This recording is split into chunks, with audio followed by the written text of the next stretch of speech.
하나님의 말씀은 디모데전서 4장 3절에서 5절의 말씀입니다.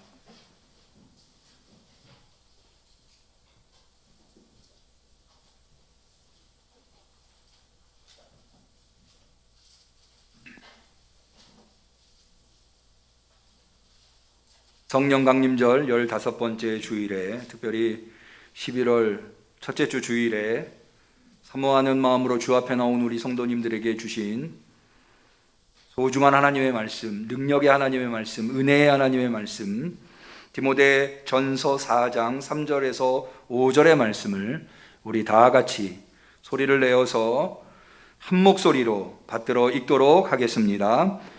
혼인을 금하고 식물을 폐하라 할 터이나 식물은 하나님이 지으신 바니 믿는 자들과 진리를 아는 자들이 감사함으로 받을 것이니라.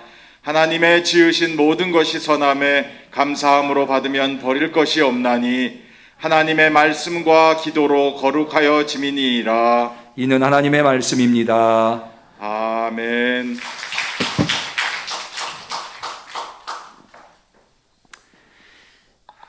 드디어 11월 달이 시작되었습니다.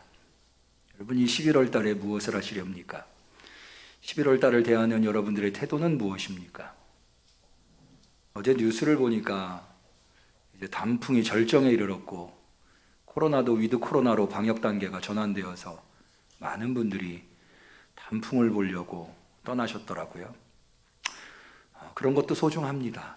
하나님이 베푸신 자연을 즐기고 만끽하는 것. 그러나 11월 달은 무엇보다도 감사하는 달이 되어야 합니다.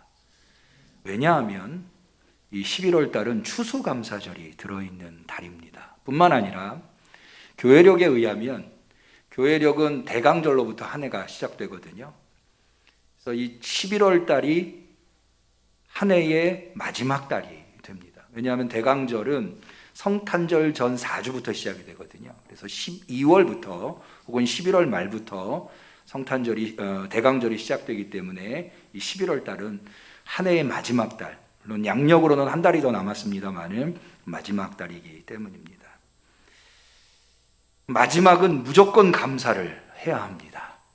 우리 11월 달을 감사로 꽉 채우실 수 있는 성도님들이 되시기를 축원합니다. 왜 마지막은 감사로 채워져야 할까요? 마지막이라고 하는 것은 한 해를 걸어왔다는 거예요. 걸어온 시간이 있다는 거죠. 그런데 우리 신앙인들은 이 걸어온 순간순간이 내가 걸어온 거지만 내 힘으로 되는 게 아니라 하나님의 인도하심으로, 하나님께서 힘 주시고 능력 주시고 보호해 주시고 이끌어 주셨기에 내가 걸어올 수 있다고 하는 것이 신앙의 고백입니다. 여러분, 사실 인생이라고 하는 게요, 제가 기회 있을 때마다 말씀드립니다만은 복잡하고 대단하지 않습니다. 숨을 들이셨다가 못 내쉬면 인생 끝나는 겁니다. 내셨는데 다시 못 들이시면 끝나는 거고요. 그런데 성경에 의하면 우리가 이렇게 호흡을 할 수 있는 것은 하나님의 은혜입니다. 하나님께서 인간을 어떻게 만드셨습니까? 흙으로 육체를 만드시고 그 코에다가 생기를 불어넣으십니다. 하루에 몇 번이나 우리가 호흡을 들이쉬는지는 모르겠습니다만은 우리는 그것을 들이쉴 때마다 하나님께서 나한테 지금 호흡을 주시고 계시는구나 깨달을 수 있어야 합니다. 그렇게 생각한다면 그 호흡하는 것 하나하나가 다 하나님의 은혜라는 거지요. 저희 아버님께서 몇 주 전에 임종하셨습니다마는 저희 아버님이 참 건강관리를 열심히 하셨는데 60대 중반으로 넘어가시면서 중풍전조증이 오시더라고요. 중풍전조증이라고 하는 걸 어떻게 알았냐면 아버님의 오른손 맨 마지막 새끼손가락을 아버님이 못 움직이시더라고요. 중풍전조증이 오니까. 여러분 다 새끼손가락 움직이시죠? 근데 저희 아버님 못 움직이시더라고요. 그러니까는 뭐가 문제가 되는가 하면 평생을 젓가락질 하시던 분이 새끼손가락을 못 움직이시니까 젓가락질을 못 하시더라고요. 포크로 그때부터 음식을 드시더라고요. 제가 그때 알았습니다. 아무것도 아닌 것처럼 보이는 이 새끼손가락, 여러분 새끼손가락 다 움직이실 수 있으시죠? 이 새끼손가락 움직이는데 뭐 대단한 힘이 드는 것도 아닙니다. 그런데 이것도 하나님이 움직이게 해주셔야 움직이는 거구나. 그래서 성경에 보면은요, 하나님은 팔도 지으시고 팔을 움직일 수 있는 힘도 주신 분이시다. 할렐루야. 그러니까 우리가 지난 한 해 동안 살아온 궤적을 돌아보면 우리가 살아온 것 같지만 아니라는 거죠. 하나님이 베풀어 주시고 이끌어 주시고 보호해 주셔야 우리가 살아올 수 있었다. 그러면 마땅히 하나님 앞에 감사해야 하는 거죠.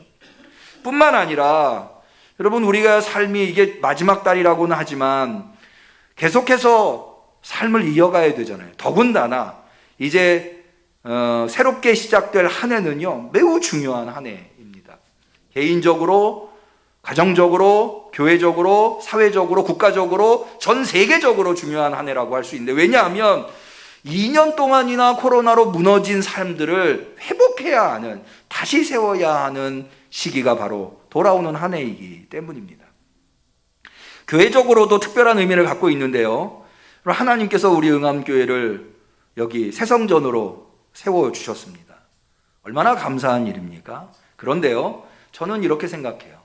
여러분, 하나님께서 왜 여기에다가 새성전을 허락하셨을까요? 교회가 모자라서? 아닙니다. 교회 얼마나 많아요. 뭐 건물 하나 건너 하나, 아니 어떤 건물에는 건물 하나에 2교회가 들어와 있을 정도로 교회는 부지기수로 많이 있습니다. 저는 이렇게 생각합니다. 교회 수 하나 더 하자고 하나님이 여기다가 우리 응암교회를 세우신 것이 아니라 여기에서 우리 응암교회가 꼭 감당해야 할, 하나님께서 우리 응암교회를 통해서 꼭 이루시고자 하시는 뜻이 있기에, 계획이 있기에, 그것을 우리가 사명이라고 하죠. 우리 응암교회만이 감당해야 할 사명이 있기에 여기에 교회를 세우신 것이다. 그것을 이루어가야 할 한 해가 돌아오는 한 해예요. 그러니 얼마나 하나님의 은혜가 필요합니까?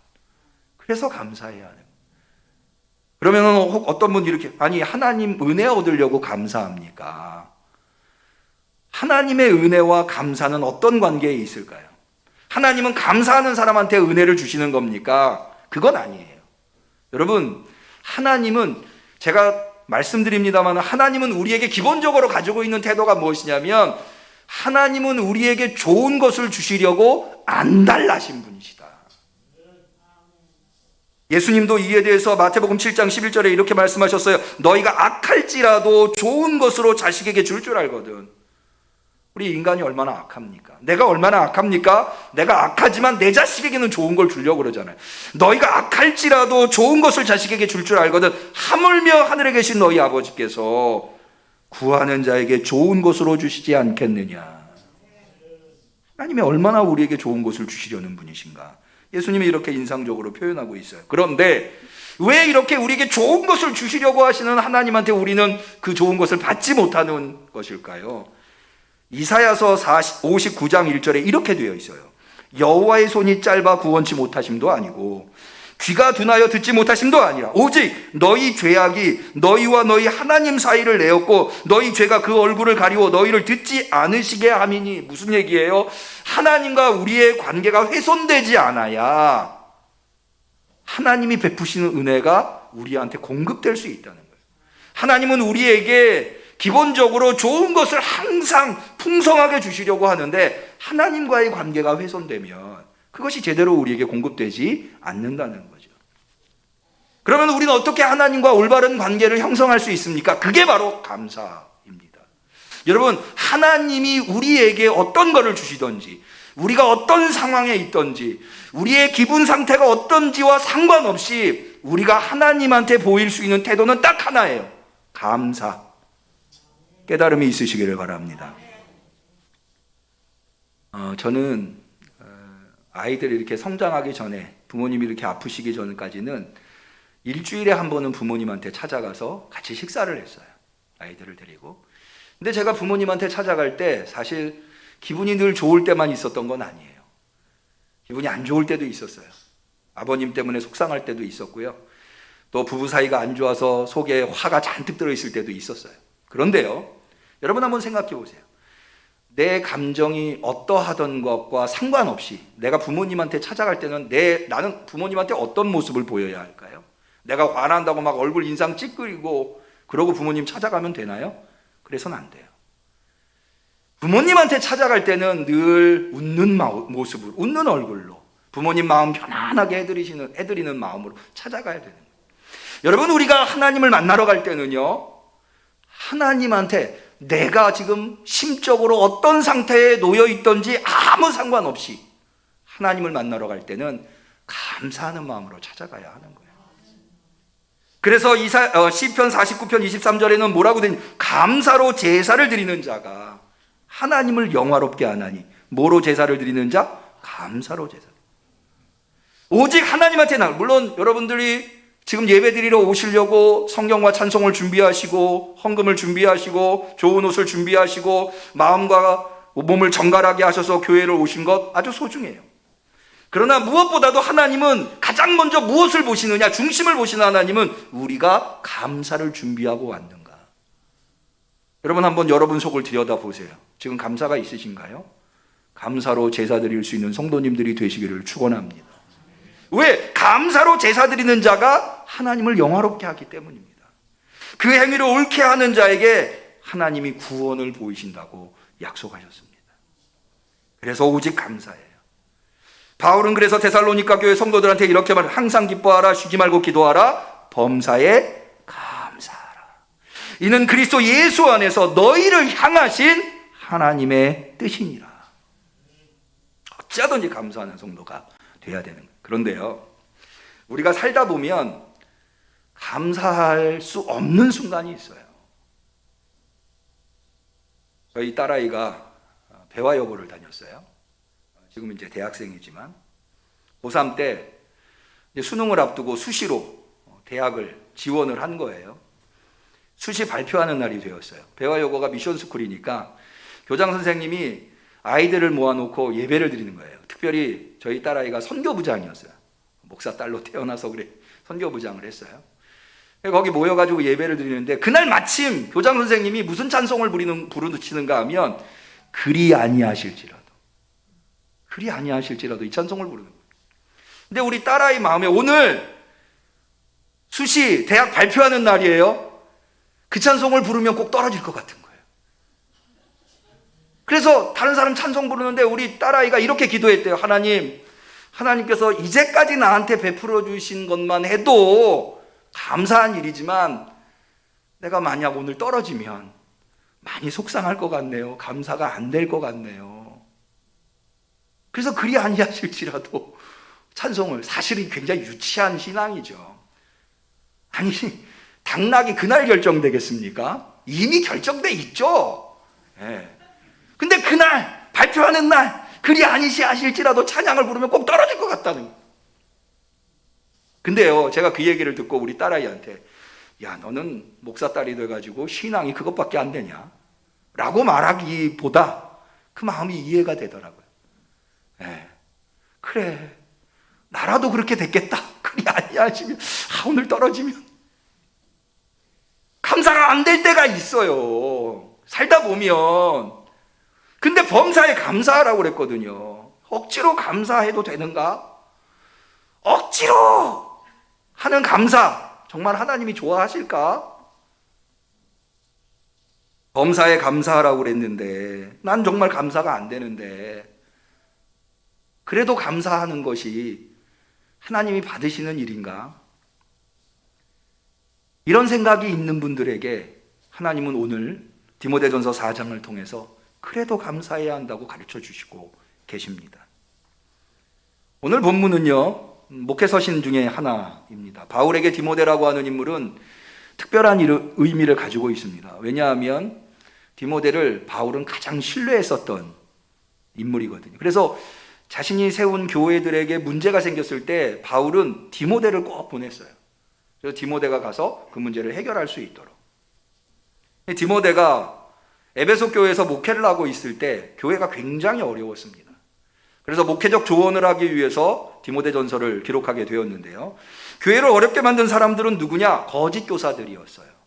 이 거짓 교사들이 거짓된 진리를 왜곡해서 교회 성도들의 믿음을 흔들어 놓고 혼란에 빠뜨리는 거예요. 바울이 참다 심지어 2명 정도는 교회에서 아예 출교를 시켰습니다. 디모데전서 1장 19절을 보면 믿음과 착한 양심을 가지라. 어떤 이들이 이 양심을 버렸고 그 믿음에 관하여는 파선하였느니라. 믿음이 깨져버렸다는 거예요. 그 가운데 후메네오와 알렉산더가 있으니 내가 사단에게 내어준 것은 저희로 징계를 받아 회방하지 말게 하려 함이라. 여기 회방하다고 하는 것은 하나님의 이름을 더럽히는 것을 의미해요. 적어도 하나님의 이름을 더럽혀서는 안 되지 않겠느냐. 그래서 뼈아픈 마음으로 후메네오와 알렉산더를 출교시키는 모습을 발견하게 됩니다. 그만큼 이 거짓 교사들에 의해서 이 에베소 교회가 어려운 지경에 빠지게 된 거예요. 오늘 본문은 그들이 뭐라고 주장했는가가 나오는데요. 이렇게 주장합니다. 디모데전서 4장 3절입니다. 제가 표준세 번역으로 한번 읽어볼게요. 그들의 주장이 두 가지로 나오는데, 첫 번째는 이런 자들은 혼인을 금했어요. 결혼하지 말라는 거예요. 두 번째 주장은 뭐냐면 어떤 음식물을 먹지 말라고 한다는 거예요. 음식물 중에 먹을 수 있는 음식물이 있고 먹지 말아야 할 음식물이 있다는 거예요. 그래서 먹지 말아야 할 음식물은 먹으면 안 된다. 이 두 가지 주장은요, 각각 서로 다른 사상에 뿌리를 두고 있는데, 혼인을 하지 말라고 혼인을 금하는 주장은 영지주의적 금욕주의에서 나온 거예요. 제가 기회 있을 때마다 말씀드립니다만은 영지주의는 이 초대교회가 세워질 당시에 이 지역에서 많은 사람들에게 통용되고 있는 상식과 같은 거였어요. 영지주의는 육을 악한 것으로 봅니다. 그래서 결혼이라는 게 뭐예요? 결혼을 하면은 아이를 출산하잖아요. 그것을 악한 육을 재생산하는 것이라고 주장했던 거예요. 결혼하면 안 된다 라고 성도들한테 잘못된 교리를 가르친 거죠. 두 번째로 어떤 음식을 금하는 것은요, 이거는 율법주의적 금욕주의에 해당하는 이단입니다. 구약의 율법에는 부정한 음식과 정한 음식이 있어요. 부정한 음식의 대표적인 예가 돼지, 고기. 그래서 유대인들은 돼지고기 안 먹는다고 하지 않습니까?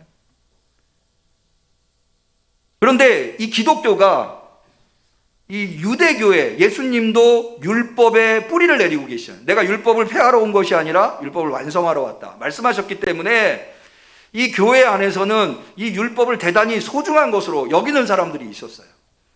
그래서 사실은 바울의 편지들을 보면 이 율법주의에 경도되어 있는 그리스도인들을 깨우치는, 그래서 이 율법주의에 빠져 있는 사람들은 이방인이라도 구원받으려면 율법을 지키고 할례를 행해야 된다 라고 주장하는 사람들과 바울이 맞서 싸우는 모습을 발견하게 됩니다. 이런 주장들로 인해서 교회가 매우 혼란에 빠지고 믿음이 파선하게 되는 겁니다. 바울은 더 이상 그것을 지켜볼 수만은 없었던 거죠. 그래서 그들의 논리를 깨는 것이 바로 무엇이냐? 3절입니다. 자, 한번 보실까요? 3절 4절. 혼인을 금하고 식물을 폐하라 할 터이나 식물은 누가 지으신 거예요? 하나님이 지으신 거예요. 육체는 누가 지으신 거예요? 하나님이 지으신 거예요. 하나님이 창조하신 창조물이라는 거예요. 이 세상의 모든 것은 다 하나님이 창조하셨습니다. 그렇게 고백하십니까? 그런데 하나님이 어떻게 창조하셨어요? 하나님이 하나라도 악하게 창조하신 게 있나요? 하나님이 하나라도 부정하게 창조하신 게 있나요? 창세기 1장은 하나님이 이 세상에 창조하신 것들이 하나님 보시기에 어떠했는가를 가르쳐주고 있어요. 하나님 보시기에 좋았더라. 다 만들어 놓고 맨 마지막 날에는 하나님께서 만드신 것을 보고 이렇게 느끼셨어요. 창세기 1장 30절. 하나님이 그 지으신 모든 것을 보시니 보시기에 심히 좋았더라. 여기 좋았다라고, 보시기에 좋았다라고 하는 게 히브리어로 토브예요. 토브를 영어로 옮기면 굿에 해당합니다. 굿은 좋다라는 의미도 있지만 굿니스, 선하다라고 하는 의미도 있어요. 보시기에 선했다는 거예요. 육체는 하나님이 지으셨어요. 그렇게 믿으십니까? 그렇다면 육은 악한 것이 아니라 선한 거예요. 그 육을 정욕에 사용하면 악하게 되지만 기본적으로 육은 선한 거예요. 음식도 마찬가지예요. 하나님이 다 만드신 거예요. 우리 눈에 볼 때는 왜 저렇게 더러운 음식을 만들었을까, 부정한 음식을 만들어서 생각될 수 있지만 하나님은 다 선하게 굿푸드예요. 선한 음식들을 만드신 거예요. 이게 성경이 가르쳐주고 있는 거예요. 창세기 1장이 우리에게 가르쳐주고 있는 거예요. 그러니까 우리 주변에 있는 모든 것들은, 그것은 존재하는 것뿐만 아니라 질서들도 마찬가지예요. 아니 왜 저런 일이 나한테 발생하는 걸까? 아니 왜 저런 사람들이 내 곁에 있는 걸까?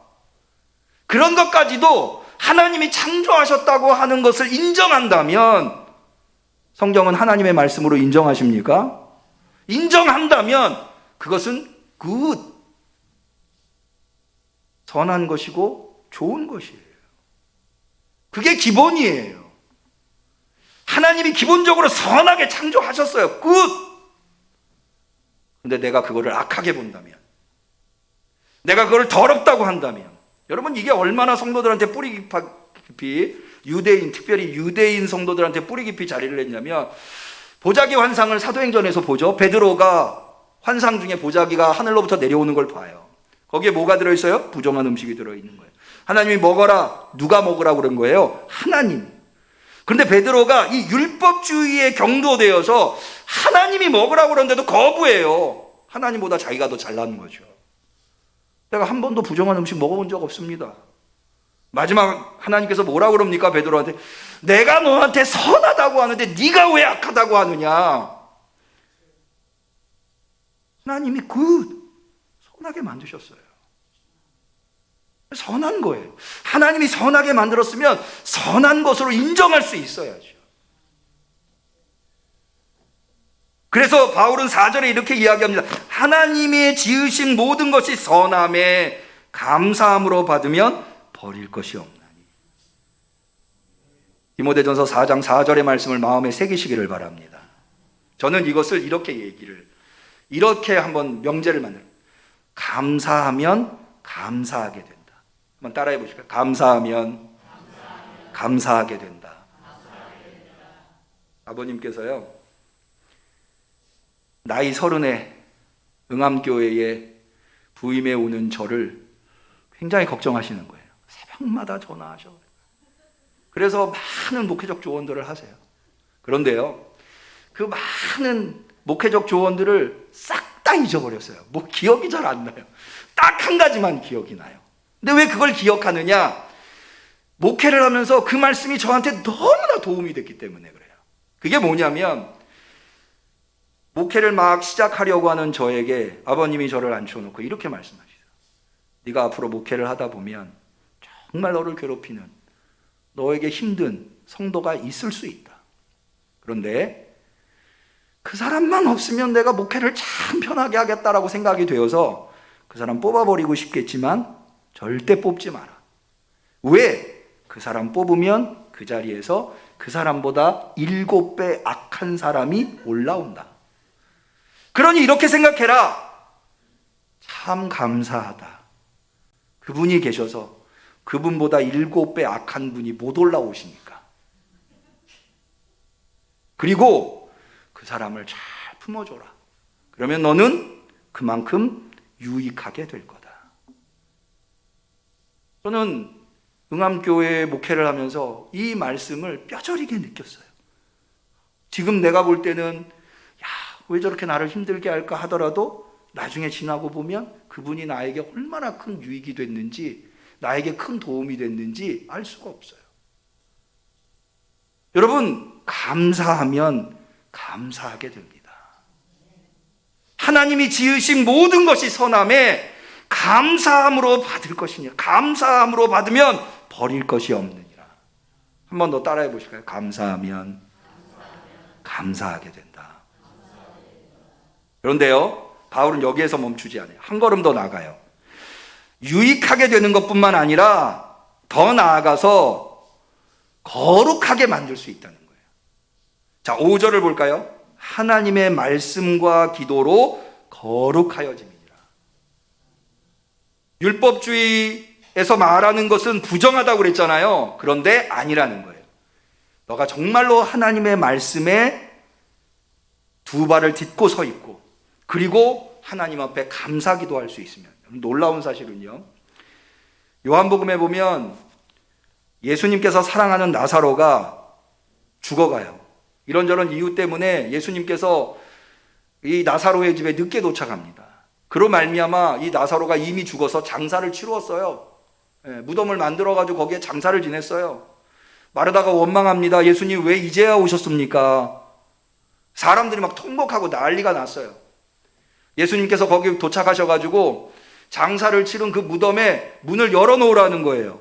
마르다가 또 옆에 있다가 아니 이미 썩어 냄새 나는데 왜 그 무덤 문을 열어놓으라고 합니까? 그런데 그 순간 예수님 뭐 하시는 줄 아세요? 하나님 앞에 감사 기도를 올려요. 하나님 감사하나이다. 이렇게 하신 것은 하나님의 뜻입니다.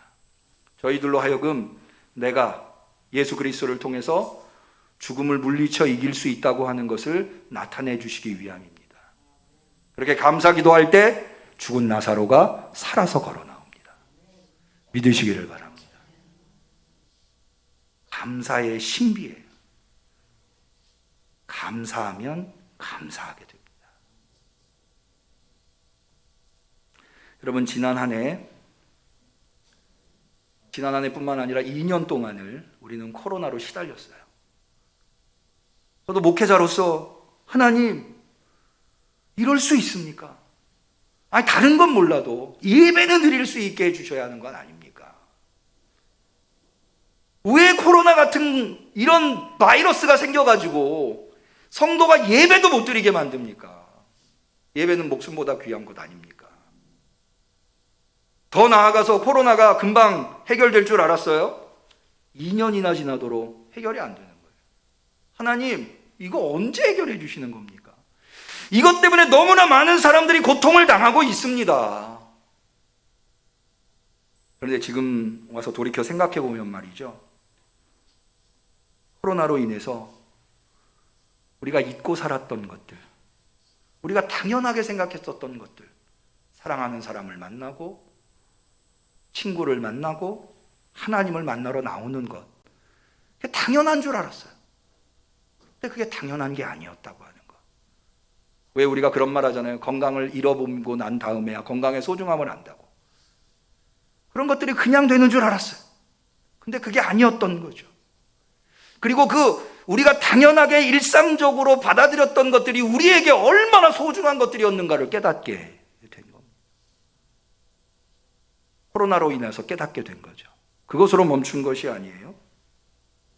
더 나아가서 우리가 어떤 신앙의 태도를 가지고 살아야 하는가.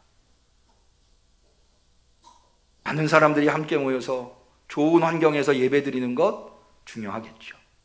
그러나 정말로 하나님께서 중요하게 보시는 것은 내 중심이 하나님을 향해 있는가. 내가 아무리 좋은 환경에서 많은 사람들과 함께 화려한 퍼포먼스로 예배를 드린다 하더라도 내 중심이 하나님을 향해 있지 않다면 그것은 참된 예배가 될 수 없다고 하는 것. 코로나로 인해서 깨닫게 된 거예요. 감사하다. 지금 지나고 보니까 코로나에게 유익이 있었구나. 내 신앙을 점검하게 되었고 내 삶을 점검하게 되었고 나를 성찰할 수 있는 기회를 삼을 수 있게 되었다고 하는 것. 이제 우리는 백신도 맞았고 치료제도 나오고 이제부터는 힘을 내어서 무너진 것들을 세우면 돼요.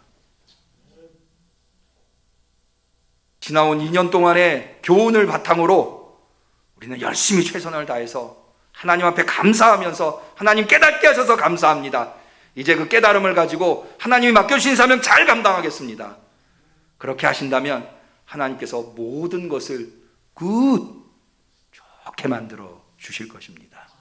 그럼 우리 성도님들이 되시기를 주님의 이름으로 간절히 축원합니다. 기도하겠습니다. 하나님 아버지, 오늘도 우리에게 귀한 말씀으로 깨달음을 허락하여 주시니 감사합니다. 주님, 그렇습니다. 주님이 우리에게 베풀어 주신 것, 당장은 우리 눈에 좋아 보이지 않을지라도 그것은 좋은 것임을 믿습니다. 선한 것임을 믿습니다. 유익한 것임을 믿습니다. 감사를 놓치지 않게 하옵소서. 우리가 하나님 앞에 감사하는 것보다도 더 중요한 것은 없습니다. 내 기분이 상해도, 내가 괴로워도 그것보다 더 중요한 건 내가 하나님께 감사해야 한다는 겁니다. 주님, 우리 11월 한 해를 마무리하는 이때에 우리 응암교회 성도들 오직 감사로 충만하게 하옵소서. 예수님의 이름으로 기도 올리옵나이다. 아멘.